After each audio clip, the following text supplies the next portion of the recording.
Beneath the cloaks of hunger. They said the cloaks of hunger could hide anything. Not just people, but truth itself.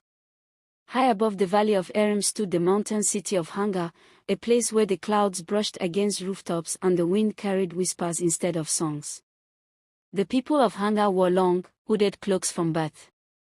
The color of a person's cloak marked their path in life: gray for laborers, blue for scholars, white for healers, and crimson for those in the council. No one ever removed their cloak in public.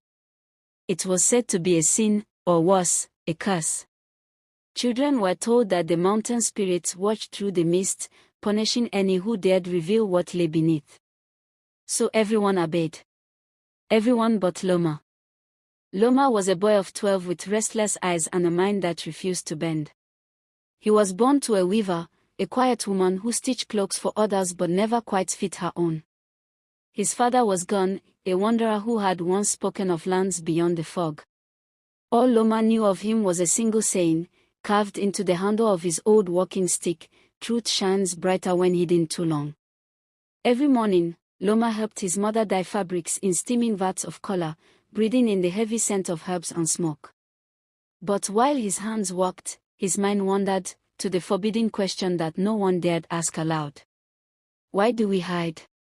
One day, while delivering a cloak to the council hall, Loma overheard two crimson-cloaked elders speaking in hushed tones.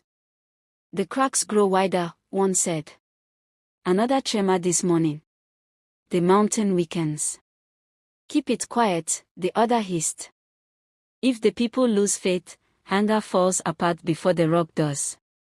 Loma froze in the shadow of the pillars. The mountain weakening. The council hiding it. He wanted to ask, but questions were dangerous things in hunger. So instead, he listened, memorized, and slipped away unseen. That night, a storm rolled through the peaks. The wind howled like it carried centuries of secrets. Loma sat awake, staring at his folded cloak by the window. Something in him burned, a small, stubborn light that refused to go out. By dawn, he made a choice. He would climb to the top of Mount Hunger, beyond the mist, beyond the rules, and see what the mountain was hiding. The journey began before sunrise. The streets of hunger were silent, cloaked figures drifting like ghosts through fog. Loma wrapped himself in his grey cloak and slipped out the back gate, heart pounding like a drum. He followed the narrow paths past the last row of houses and up toward the ridge, where the ground trembled faintly beneath his feet. The air grew colder.